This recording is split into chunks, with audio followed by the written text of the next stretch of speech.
pongan en tu puerta cañones de artillería.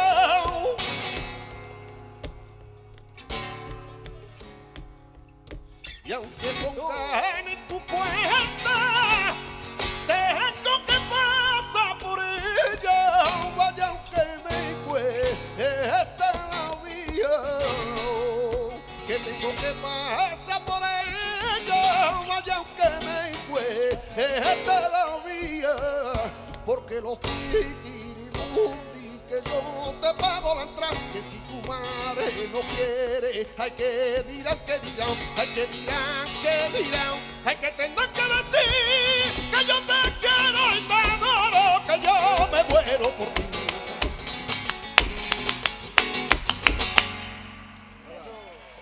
Jesús Méndez, naces en 1964 en Jerez de la Frontera, ciudad flamenca donde las haya, y además en una familia especialmente flamenca. Si no tengo mal el dato, tu padre es primo de la Paquera de Jerez. Sí. Y bueno, pues en tu casa había flamenco, había cante desde el principio. ¿Cómo recuerdas tu infancia asociada al cante flamenco? Pues mi infancia, bueno, es verdad que de una forma muy natural, ¿no? Porque es verdad que en nuestra casa cualquier motivo de celebración era al final cante por bulería, ¿no? Terminaba cantando por bulería, pues cualquier cumpleaños, cualquier fiesta, cualquier comunión, cualquier boda, la Navidad, ¿no? En cualquier momento donde la familia se unta, se unía, pues saltaba la chispa, ¿no? Siempre, y bueno, cantaba mi abuela, cantaba mi padre, mi tío El Mondi, mi tía Sole, mi primo José, mi hermano, ¿no? Entonces, lo he tenido mi tío Eduardo, un hermano de mi abuela, que son, mi abuela era hermano del padre de la Paquera, ¿no? Así que una familia muy grande, mi prima Quina, y lo hemos tenido siempre algo muy cercano y muy natural, ¿no? Muy natural, muy presente, claro. Y claro, no te voy a preguntar cuál fue el recuerdo de la primera vez que escuchaste cante, porque eso es claro. Pero tú empezaste a cantar, además, según tengo entendido, con cierta timidez. No, de hecho, ni siquiera en tu entorno más cercano sabían que cantabas, ¿no? O sea, ¿cómo fue eso de empezar a cantar? Sí, yo era el niño saborío de la familia, ¿no? Cuando había una fiesta yo siempre me daba vergüenza de tocar las palmas, ¿no? Cuando mis primos, mi hermano, todo el mundo estaba haciendo compás, yo estaba siempre, no hacía ni el gesto de tocar las palmas porque me daba vergüenza, ¿no? Pero claro, yo tenía eso muy interiorizado, porque aparte mi padre tenía un restaurante en Jerez, Mesón El Coto, donde se casaban pues casi todos los gitanos de Jerez, artistas, hijos de artistas. Después era un sitio de reuniones donde aparecía Manuel Moneo, aparecía Luis de la Pica, Curro de la Morena, Fernando de la Morena, no sé, estaba Farruquito, el Marsellés, muchos artistas, ¿no? Se hacían muchas fiestas.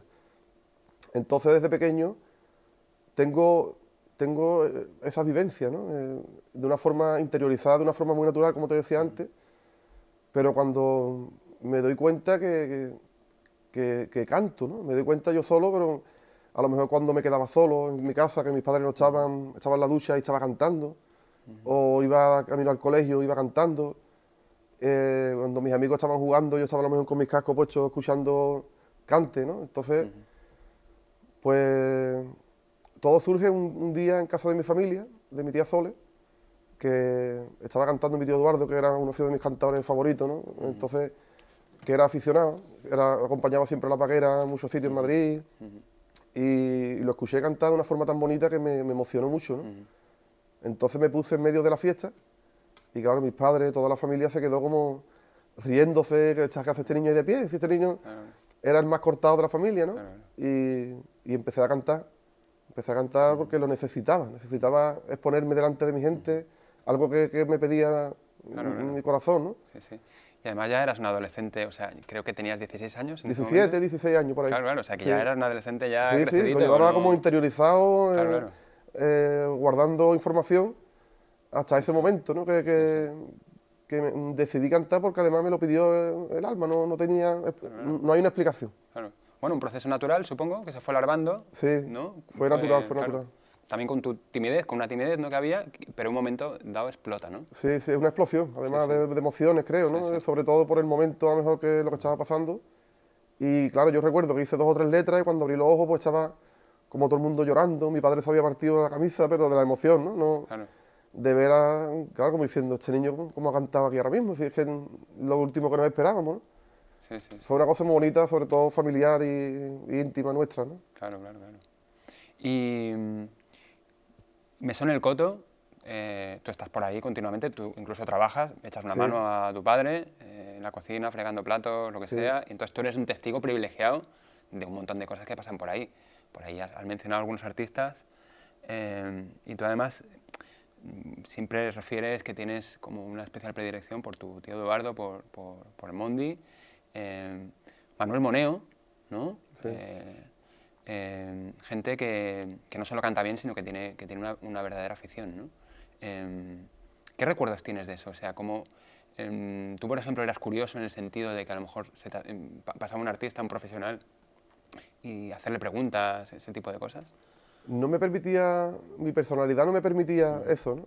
El poder acercarme a ellos y preguntarle, porque ya te digo que era muy cortado, ¿no? Entonces yo siempre era como muy observador y me gustaba pues como vivir ese clima que ellos formaban allí, ¿no? Era como, entraba moradito, a lo mejor yo lo veía con ese abrigo, entraba con el boho, o no sé, o en las bodas que se han celebrado allí, ¿no? De Diego del Morado, por ejemplo, de ver a Tomatito, yo era un niño, ¿no? De ver el Capullo, de ver una pedazo de fiesta allí. Eso para mí era un regalo de Dios, ¿no? Y ya recuerdo eso, pues ya te digo, como algo mágico que lo tengo ahí como si fuera, muchas veces me parece como una vida anterior que he vivido, ¿no? Claro, claro. Porque es verdad que ha cambiado mucho las cosas y... Claro, claro. Y tú ahí siempre como un testigo que quería pasar más bien inadvertido, ¿no? Sí, además yo recuerdo mucho que la misma afición me llevaba a irme con mi padre todos los días al restaurante, ¿no? Y, por ejemplo, un día de Reyes. Un día de Reyes, cuando todo el mundo estaba estrenando las cosas, yo... Claro. Recuerdo que tenía mejor mi bicicleta, mi ropa, mi equipación del Madrid, mi fútbol, y yo me vestía con mi padre, lo dejaba todos los Reyes allí y me iba con él al restaurante, ¿no? Y a lo mejor pues ese día pues había una fiesta allí que se había formado y yo estaba siempre atento, ¿no? a lo que surgía por allí, ¿no? Hay un momento, como acabas de explicar, rompes a cantar y a partir de ahí ya no dejas de cantar. De la mano de Miguel Salado, al principio, y te estrenas en la Asociación Cultural Don Antonio Chacón. ¿Cómo fue eso? O sea, ¿cómo fue tu primera aparición en público como cantador flamenco? Pues mira, todo viene después de esta aparición mía con mi familia. En un fin de año, pues lo organizamos todos, muchos amigos de allí de Jerez, ¿no? De familia de flamenco, de gitanos, ¿no? Y cogieron un local y en ese local, pues empezó a cantar uno, empezó a cantar otro y yo también, como ya había cantado, estaba con un poquito y tenía ganas de seguir cantando, ¿no? Y canté esa noche allí. Y estaba con Miguel, que es mi hermano, como desde pequeño que empezamos. Y claro, ya los niños pues hablaba que había como un niño de los Méndez que estaba cantando en Jerez, ¿no? O sea, como siempre suele sonar, ¿no? En Jerez cuando sale un familiar de un joven que empieza a cantar, ¿no? Entonces Miguel me animó muchísimo, que tiene que cantar. Y claro, recuerdo a mi padre de llamarlo, Miguel, pero que el niño dice que va a cantar en la Peña Chacón, este niño está preparado para esto.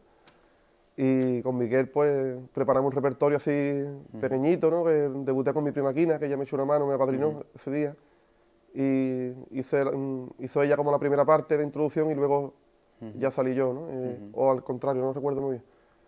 Pero fue como que él fue el que me animó y me dijo que podía, ¿no? Qué bonito. Y a partir de ahí, al poco, te vas al Tablao del Cordobés, Barcelona, Sí. a cantar para bailar. Y además, bueno, lo que es salir de Jerez, ¿no? Que por cierto hay una cosa que me gustaría preguntarte por ese tema. Hay como una reticencia, en general, a la gente de Jerez de salir de su tierra. Sí. Es decir, hay un montón de artistas de flamenco muy célebres, muy consagrados, que a lo mejor han salido en algún momento de Jerez, pero como que Jerez es una tierra, una población como que invita a quedarse, ¿no? ¿Cómo es eso? Sí, yo creo que el jerezano está muy arraigado, ¿no? Y nos cuesta muchísimo de irnos de allí, porque es verdad que lo tenemos todo, ¿no? Yo creo que al final cada uno en su tierra, yo creo que le pasará lo mismo, ¿no? Pero es verdad que Jerez estamos muy arraigados a eso, al flamenco, a la familia, a nuestras vivencias, ¿no? A nuestras cosas. Y es verdad que sales fuera a cualquier pueblo y ya te sientes extranjero, ¿no? Estás como de tan cerca que tenemos nuestras raíces, ¿no? Pero yo tenía claro que quería cantar, que quería irme, porque todo ese tiempo que tuve mi cante como guardado, necesitaba expresarlo ya diariamente, ¿no? Quería cantar. Era como un tiempo que había perdido y necesitaba cantar todos los días. Cuando recuerdo que me salió esta oportunidad de irme al Cordobés y no lo pensé. Además le dije a mi padre, papá, que me quiero ir, y ellos que no querían, que por favor que me lo pensara, pero yo lo tenía clarísimo, ¿no? Que quería cantar todos los días, sobre todo. ¿Y antes habías cantado ya para bailar? No, no había cantado para bailar. O sea, te estrenaste en el Cordobés, que era un tablao importante. Sí, y además complicado, ¿no? Porque yo recuerdo que me levantaba por las mañanas con una agujeta en los brazos que no podía moverlo, porque yo no sabía lo que era tocar las palmas sordas por sigrilla en un baile. Claro. Y por ejemplo, fíjate, estaba el Toledo, que hacía una sigrilla de échate para allá, de 10 minutos, y claro, me costaba, ¿no? Porque no estaba preparado. Y en ese momento además estaba también Juan Illorro. Antonio de Có. Claro. Sí, el Castilla. El Castilla, bueno, el Castilla, claro, estuvo ahí todo el tiempo. El Lavi, claro. Juan Ramón Caro estaría por ahí algún momento. No, en ese plazo que estuve yo no estuvo. Bueno, pero eran compañeros ya que eran todos profesionales, ¿no? A mí me sirvió muchísimo. Claro. Además, había un ambiente muy bonito, muy cercano, muy familiar. También yo creo que ellos notaban que estábamos como fuera de nuestra casa, que éramos la primera vez que salíamos, niños, ¿no? Y nos dieron mucho cariño, sobre todo el Toledo, que le tengo un recuerdo muy, muy bonito. ¿Cuánto tiempo estuviste en el Cordobés?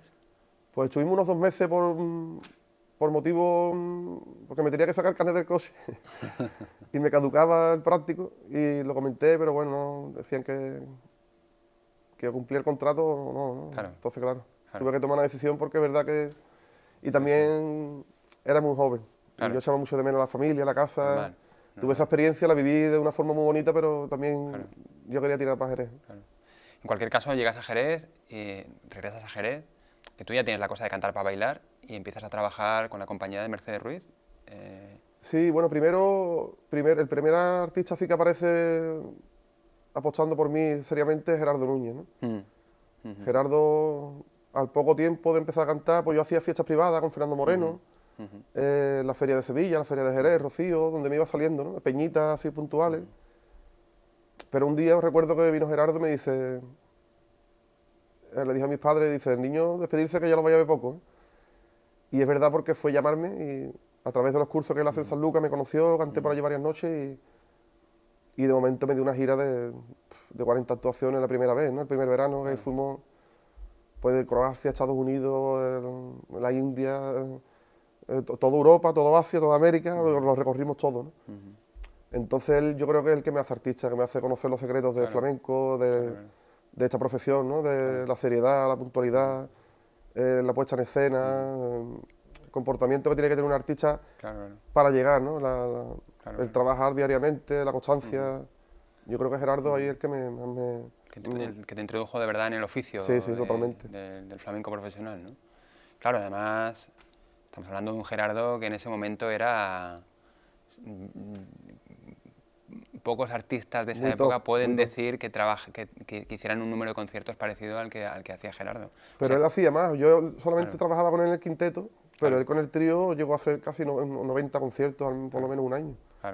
En esa época, y yo tengo un recuerdo de Gerardo de todos los teatros, era una ovación atronadora, un éxito increíble por donde íbamos. Y así durante 10 años que yo estuve con él. Y no era para menos, desde luego. Sí. Además, él produce tu primer disco con su sello, con El Gallo Azul, tu primer disco que se llama Sin Fronteras, Jerez Sin Fronteras, en el año 2008. Y ahí, en ese primer álbum, tú haces un recorrido por el cante jerezano, es decir, es como una presentación, es como una carta de presentación en tu caso, ¿no? ¿Cómo recuerdas ese primer proyecto discográfico? Bueno, pues es verdad que es como lo que yo sabía hasta el momento, ¿no? Yo creo que al final los discos, la discografía son etapas, ¿no? Es verdad que ahora lo escucho y hubiese cambiado muchísimas cosas, pero bueno, al fin y al cabo queda lo que yo era en ese momento, ¿no? Y al final el aprendizaje, pues lo bonito es pues, escuchar un disco actualizado, escucharme cantar ahora, ¿no? Y ver, por lo mejor, el proceso de enriquecerte, ¿no? Durante los años. Pero fue un disco donde toca Gerardo Núñez, toca Diego del Morao, toca Moraíto, toca Santiago Lara, José Manuel León. Fue un disco maravilloso. Y vivo yo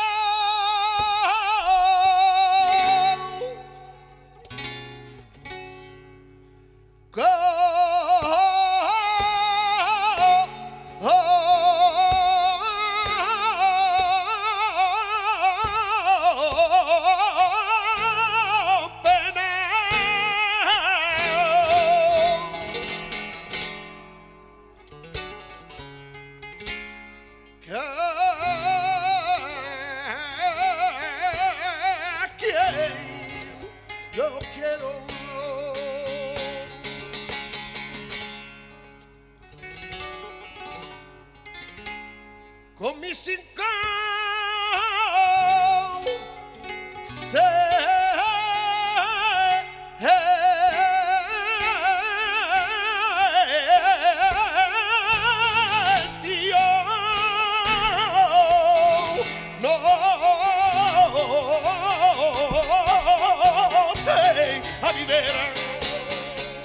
¿Qué recuerdo tienes de Moraito, chico?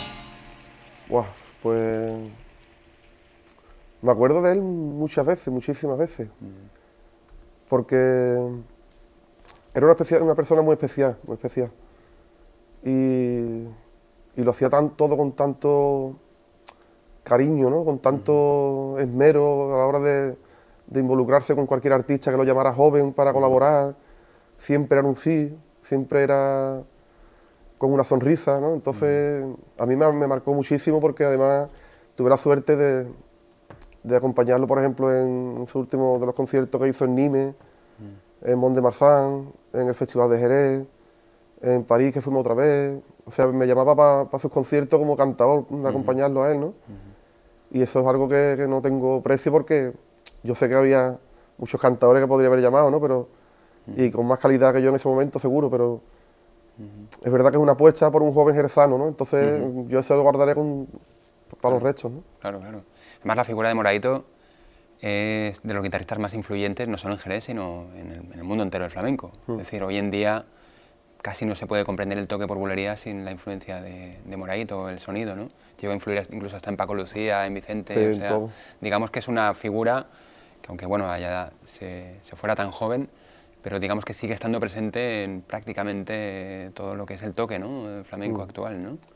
Y lo va a estar, ¿no? Yo creo que va a estar para los restos porque su guitarra era distinta a todas, ¿no? Yo creo que, sobre todo, yo creo que la guitarra de Moraito la conoces cuando conoces su persona, ¿no?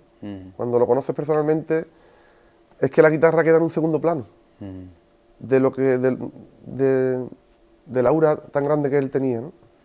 Yo la guitarra, para mí era un ídolo personalmente, o sea, alguien que adoraba. Yo lo echaba al lado de él y yo lo estaba adorando en ese momento. Pero sin el instrumento, ¿no? Ya cuando cogí el instrumento me volvía loco. Pero sin instrumento ya él era igual de grande que con la guitarra, ¿no? Claro, claro. Artista desde que Artista se levantaba hasta que... Sí, sí, ¿no? sí. En ese momento, cuando tú grabas tu primer álbum, tú ya habías trabajado para compañías muy importantes de baile. Habías trabajado con Rocío Molina, Sí. con Mercedes Ruiz y también, no sé si fue por aquella fecha, con la compañía de Andrés Marín. Andrés Marín, Carmen Cortés, con Javier Barón, con María del Mar Moreno, con Antonio El Pipa, con Manuela Carrasco, he tenido el gusto también de cantarle hace poco en la Bienal. La verdad que han sido muchos bailadores y gracias a Dios pues también he aprendido mucho gracias a ellos, ¿no? Claro, porque esto de cantar para bailar, en Jerez hay una larga tradición de cantadores que son semiprofesionales, semiaficionados y que, bueno, que hacen sus tres cantecitos y que no, pero que nunca han dado el paso adelante de aprender un oficio, el oficio del cantador, que incluye lo de cantar para bailar, ¿no? Sí. ¿Qué supone para ti como cantador el hecho de cantar para bailar en estas compañías tan importantes? Pues una enseñanza brutal, ¿no? Porque es verdad que conoce mucho mejor los cantes gracias a la exigencia de los bailadores, ¿no? De pedirte el repertorio. Te gusta estar preparado cuando te piden pues una bulería de Cádiz, tener un repertorio de 4 o 5 letras, no tener una, o más, ¿no? O por soleá, por todos los cantes en general, ¿no? Y después, por ejemplo, un cante que yo es impensable, que lo cante porque yo me nazca y a lo mejor me piden una vidalita o me piden una guajira, donde al fin y al cabo me tengo que hincar los codos, ponerme a estudiar, y eso pues lo que me hace es descubrir mucho más el mundo del cante, ¿no? Y prepararte, ¿no? Claro. En el año 2012 grabas tu segundo álbum, Añoranza, y es un álbum que tiene colaboraciones también de cante, Torta, que además está en la presentación en la Bienal de Sevilla, junto con Miguel Poveda además. ¿Cómo recuerdas al Torta y cómo recuerdas esa experiencia? Pues bueno, yo para mí fue un regalo que yo quería hacerle a él, pero al final me lo hizo él a mí, ¿no? Porque cuando con el tiempo veo las imágenes me di cuenta de la magnitud, ¿no? Del momento, Hablé con David Lago porque lo quiero mucho a David, es como si fuéramos familia, ¿no? Tenemos muchos roces y hemos trabajado juntos mucho tiempo. Entonces sé de cómo compone y hablé con él, digo, David, mira, me gustaría hacerle una bulería con el Torta o dedicársela al Torta. Pero claro, cuando me entregó el producto, digo, David, el tema, ¿no? Digo, esto es una maravilla, porque claro, no era cantarle yo al Torta, sino que era invitarlo y cantar los dos, ¿no? Claro. Y después cuando oí las letras y demás, pues una emoción brutal. Es verdad que lo presentamos en el Villa Marta, en Jerez, y después lo hicimos aquí en el Teatro Central. Y dos actuaciones que me llevaré, ¿no? En el recuerdo. Claro, sí, sí. Además, en ese álbum, a diferencia del primero, en el primero haces un cante muy jerezano, en el segundo también, pero extiendes un poquito más, haces cantes de Antonio Mairena, cantas Antonio Chacón, que aunque era un cantador jerezano, pero digamos un cantador jerezano más universal, ¿no? Sí. Ese me imagino que es el resultado de un proceso de años de estudio en el que Jesús Méndez ahí pues afianza su cante jerezano, pero al mismo tiempo se extiende a cantes que digamos que se extienden por toda la geografía del flamenco, ¿no? ¿Cómo fue ese proceso? Sí, yo creo que al fin y al cabo es lo que te decía antes, ¿no? Los discos son etapas y esto era una etapa como que había decidido de ampliar mi repertorio, de descubrir el mundo del flamenco por derecho, ¿no? Y los cantadores de Jerez, de fuera de Jerez, los distintos cantes, incluso entrar un poco en la historia del flamenco, me gustaba investigar por ahí un poquillo y yo creo que esto después como la elección de los discos tiene mucha guasa, porque es verdad que hay tantas cosas que quiere grabar en un disco que por ejemplo caben 9 cantes, pero claro, yo quería, entonces bueno, por cómo me venían los cantes, yo creo que fue un poco lo que decidí de interpretar una cosa a otra, ¿no? Y la soledad de Charamusco, que desde pequeño que la escuchaba Antonio, me encantaba y quería darle mi versión, así que la hicimos con Diego del Moral un poco más actualizada. En fin, que fue como otra etapa, ¿no? Claro, porque hay un repertorio que tú has crecido con él, que ha sido tu banda sonora de la infancia, ¿no? Pero luego hay otro repertorio que tú has tenido que estudiar, ¿no? Por ejemplo, creo que es en ese álbum que también cantas una javera, ¿no? Sí, también. Entonces, hay un repertorio ahí, digamos, que tú has tenido que sentarte en un momento dado, ponerte los cascos, escucharlo, Claro. Estudiártelo a conciencia, ¿no? O sea, que no te venía tan natural como No. por ejemplo, una sola de frijones, que seguro que la has escuchado Claro. desde que tienes uso de razón, ¿no? Los cantes de Jerez sí lo tenemos un poco más naturalizado, pero luego a la hora de irte a otros cantes, pues tienes que estudiar, ya es lo que te queda, ¿no? Y escuchar mucho cante y sacar tus propias conclusiones, creo que al final es lo más bonito, ¿no? De escuchar, pero no intentar no imitar, ¿no? Sino sacar tus conclusiones, escuchar a todos los maestros y ir ampliando tu repertorio de la forma que yo creo que más adecuada te venga a tu voz, ¿no? Porque una cosa es cantar y otra cosa es sonar bien también, ¿no? Claro. Y yo intento siempre que los cantes me vengan bien a mi sonido. Claro. Porque es verdad que a lo mejor para cantar 4 fandangos tienes que cantar uno que te viene bajo, el otro te viene alto y el del medio no está bien. Entonces yo intento, si tengo que hacer 3 cantes, aunque sean 2 estilos iguales, pero me gusta mucho mirar por el sonido, ¿no? El sonido de la voz, ¿no? Claro. Sí, además en tu caso el sonido de la voz es una cosa muy destacable. O sea, digamos que tú has tenido unas condiciones vocales apabullantes desde el principio. ¿Cómo lo haces con la voz? O sea, ¿es una cosa que es 100% natural o también interviene ahí? ¿Tú haces algo de técnica vocal? La verdad que no hago nada de técnica, ¿no? Siempre ha sido cantar, intentar cantar mucho en casa, casi todos los días, por lo menos tener siempre la voz entrenada, ¿no? Y luego, pues, sí he hecho ejercicios de afinación, de cosas que me gustan, de intentar aplicar un poco más de velocidad, estudio dentro de la técnica, ¿no? Pero no la técnica vocal en sí, ¿no? Sino de velocidad, de afinación y demás, sí. Claro, claro. Pero no de cómo tengo que respirar, cómo tengo que cantar, eso nunca lo... Porque creo que el flamenco tampoco no me gusta, la verdad. El flamenco lo veo de una forma más natural, ¿no? Si estás pensando cuándo vas a respirar, estás abandonando el cante para la respiración. Claro, claro. Y yo creo que si tienes que esforzarte un poquito y rozarte un poco, tampoco va a pasar nada, ¿no? No, y luego a lo mejor un día respirar en un sitio, otro día respirar en otro. Eso ¿no? es. Claro, para ti el tema de la espontaneidad, ¿cómo lo vives? ¿Cómo lo trabajas? Es importante, ¿no? Yo creo que antes era más espontáneo, la verdad. Antes me tiraba más al toro. Con los años no sé si también el respeto con el que ya te miran el público, ¿no? A lo mejor cuando te conocen un poco más, te crea un poco más de respeto, ¿no? Pero yo intento siempre de abandonarme un poquito, ¿no? Siempre que puedo. ¿Y cómo lo haces para cuidar la voz? Porque, bueno, me imagino que habrás tenido alguna mala noche como todo el mundo, pero en general, cuando se va a escuchar a Jesús Méndez, parece que siempre está ahí, ¿no? Esa voz tan poderosa, ¿no? ¿Pones un cuidado especial en tu voz? Bueno, sobre todo me cuido, ¿no? Intento hacer deporte todos los días, me gusta también el deporte, las comidas sobre todo, porque es verdad que gracias a la información con los médicos de la voz y demás, pues siempre he sabido de que el alcohol es malísimo para cantar, para las cuerdas vocales, el hablar fuerte, el no respirar, por ejemplo, ese tipo de cosas sí las aplico al día a día, ¿no? El no hablar, intentar no hablar fuerte, descansar, beber mucha agua. En fin, que hay un cuidadillo detrás y después el tema del reflujo, de las comidas, Claro. y todo eso siempre intento de cuidarlo, ¿no? Me llama Antonio Frione.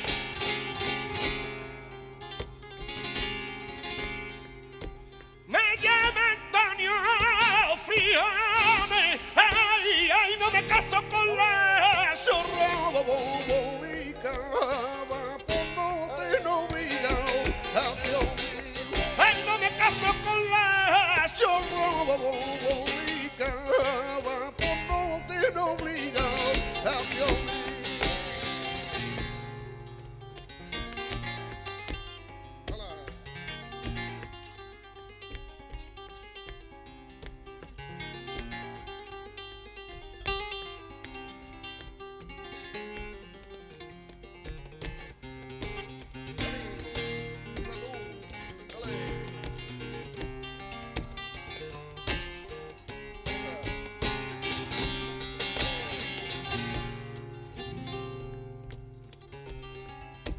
Porque si la culpa a mi padre,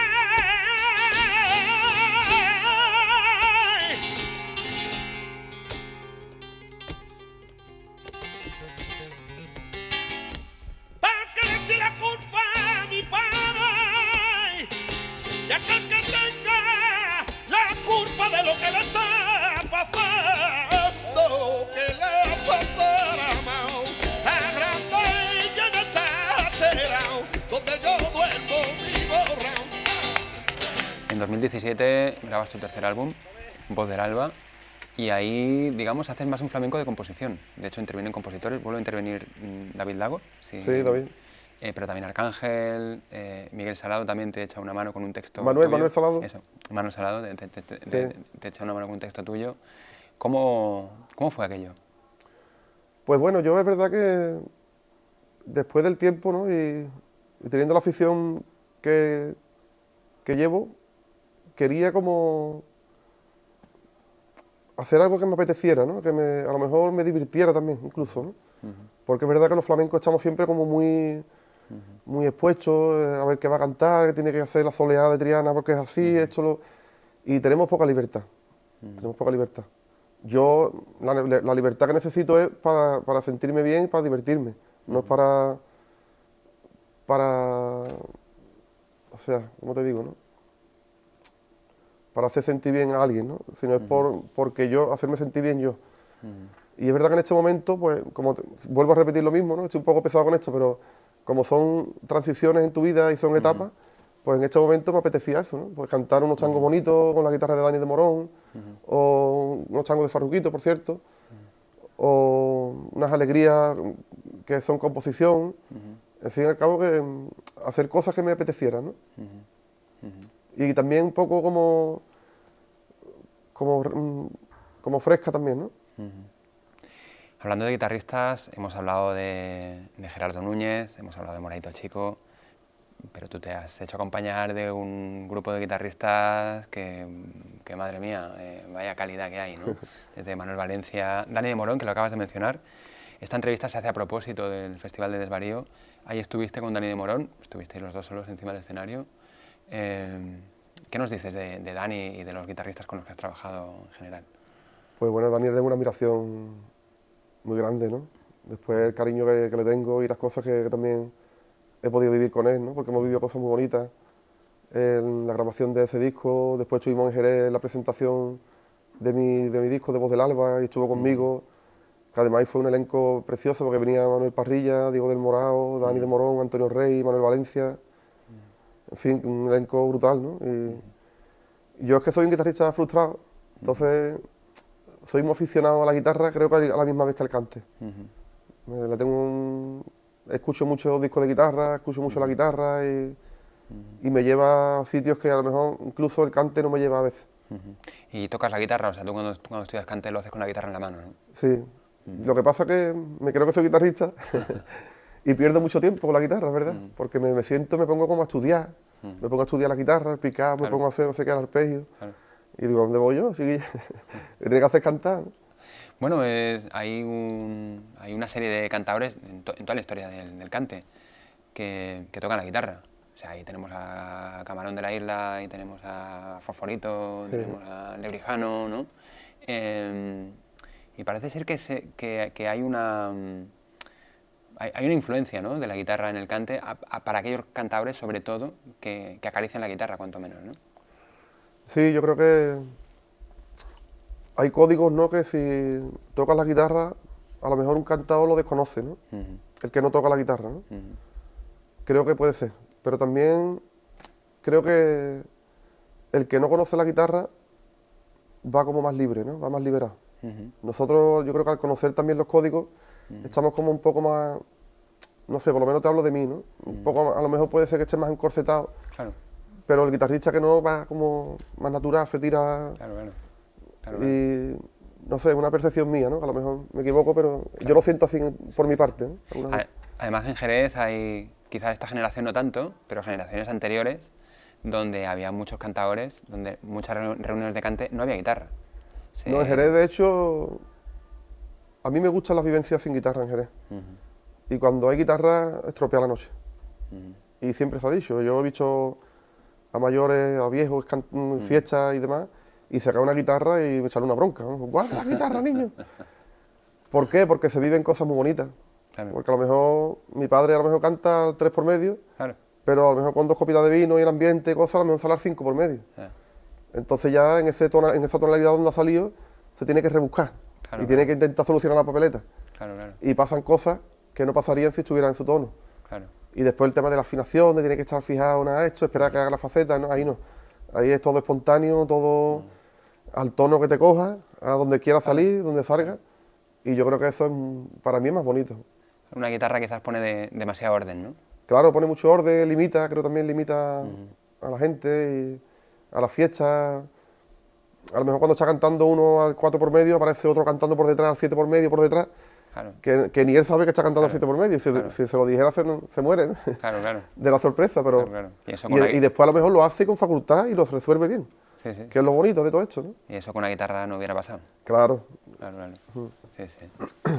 Tu último álbum, recordando a La Paquera de Jerez, que lo lanzaste en el 2021, pues como su propio nombre indica, haces un recuerdo de La Paquera, que por cierto, no sé si es cierto esto que he escuchado, que cuando tú estabas en el Cordobés, hubo un momento que se levantó una señora y era La Paquera que te estaba escuchando, ¿no? Estuvo allí una noche, porque ya lo que hablamos antes, ¿no? Mi padre la llamó porque cantaba en el Mercado de las Flores y habló con ella, le dijo, acércate a ver niños que están allí, a ver cómo están y demás. Y claro, fue como un jaleo, ¿no? ¡Vaya! Y cuando me di cuenta y miré al lado, estaba de pie con los brazos así. Por poco no me da algo, ¿no? ¿Cómo era La Paquera? Bueno, yo es verdad que no estuve tantas ocasiones como con ella por temas de edad, de cosas, ¿no? Situaciones. Pero por lo que sé, era una persona muy cariñosa, muy generosa, con su familia, con lo suyo, muy de su casa, ¿no? Siempre como cuidadora, ¿no?, de su gente. Y cantando, claro, tú que además de conocerla, porque forma parte de tu familia, la has estudiado, la has cantado. La Paquera, bueno, claro, una cantadora que tiene influencia de Caracol, pero al mismo tiempo trae toda la tradición de Jerez. ¿Qué nos podrías decir de La Paquera como cantadora, tú que la conoces también? Pues yo creo que tenía unas facultades que yo creo que no ha tenido nadie en el flamenco, sinceramente. Facultades que ella ha tenido, es que siempre se le achaca como la fuerza, ¿no? Pero es que era una fuerza controlada, con una afinación perfecta, con unos giros de voz preciosos y sonando salvaje, pero dulce a la vez, ¿no? Entonces, lo que tú dices, ¿no? Era como Jerez, con Caracol, con las vivencias suyas de Madrid, ¿no? Y después, ya te digo, ¿no? Yo creo que para mí ha sido una artista muy completa. Bueno, pues ya llegando al final de la entrevista, ¿cómo ves la situación del flamenco actual? O sea, tú formas parte de una generación de cantadores donde también está pues, tu paisana María Terremoto, Pedro Granaíno, no sé, Israel Fernández. Sí. ¿Cómo ves la situación del cante actualmente? Pues la veo en un momento muy bonito, muy fuerte también a la vez, porque creo que todos los artistas nos estamos como formando, estamos todos los artistas, los cantadores preparados, muy preparados, ¿no? A la hora de afrontar el escenario. Y yo creo, sobre todo creo que tenemos que cuidar más las instituciones, la prensa, la radio, el flamenco, ¿no? Es donde yo creo que más tenemos que quejarnos, ¿no? Porque yo he ido a presentar mi disco flamenco a una cadena de radio y no lo han querido porque es flamenco, ¿no? Eso ha pasado, eso es real. Entonces, creo que tenemos que luchar por tener un programa de flamenco a una hora buena en España, en Andalucía, porque además yo creo que es la música de España, sin duda. Claro. Y tenemos que defenderla, apostar por ella al 100% y no tener complejos, ¿no? Porque yo creo que es una de las músicas más ricas del mundo, ¿no? Sí, esto fuera de España se tiene muy claro, ¿no? Aquí parece como que cuesta un poquito más. Claro, yo por eso siempre intento y siempre que puedo lo digo, me quejo en este sentido, ¿no? Porque es verdad que se trabaja por el flamenco, el Estado, o sea, todas las organizaciones, ¿no? Pero creo que a este punto tenemos que la difusión, ¿no? Yo siempre voy a la difusión, a que un niño salga del colegio, se monte en el coche con su padre para casa y salga cantando flamenco, una bulería, que salga unas alegrías. ¿Por qué, sabes? No puede pasar esto en Andalucía o en España, ¿no? Claro, Si es nuestra música. Claro. Y es que tiene que sonar a las 2 de la mañana, cuando está todo el mundo acostado, o tiene que ser un programa de radio que sea a las 12 de la noche. ¿Por qué? Es algo que no entiendo nunca, ¿no? ¿Y tú crees que hay una parte de responsabilidad de los profesionales del flamenco? Quiere decir, los que nos dedicamos a esto tenemos que hacer un poco de autocrítica y hacer algo que no estamos haciendo, dejar de hacer algo que sí que hacemos. Puede ser que a lo mejor nos quejemos poco, ¿no? Nos quejamos poco. Es verdad que siempre vamos como en una dirección y no miramos atrás, ¿no? Pero claro. Yo creo que de vez en cuando hay que mirar atrás y saber qué es lo que estamos haciendo bien y lo que no para mejorarlo, ¿no? Sobre todo, no es por quejarnos por quejarnos, es para mejorar, ¿no? Y hay muchos aspectos en los que hay que mejorar. Pero si no hacemos autocrítica nunca más vamos a evolucionar, ¿no? Muy bien, Jesús. Pues muchísimas gracias por hacer esta entrevista. Por todo.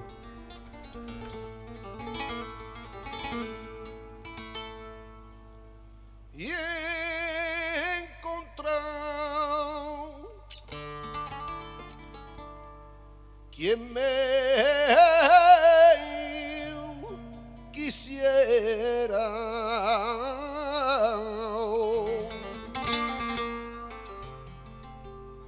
Yo se lo he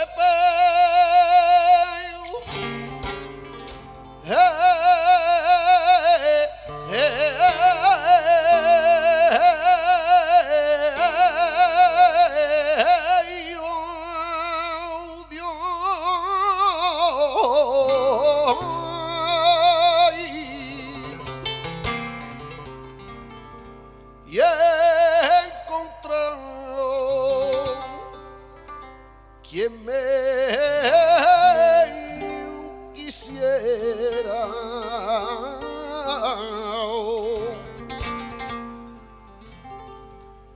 Porque yo perdí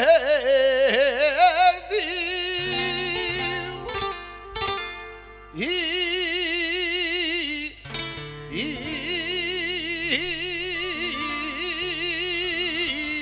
a mi madre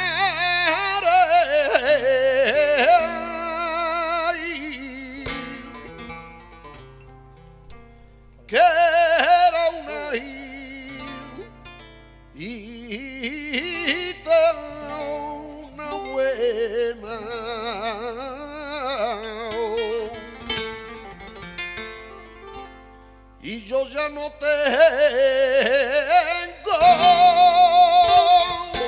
calor de nadie.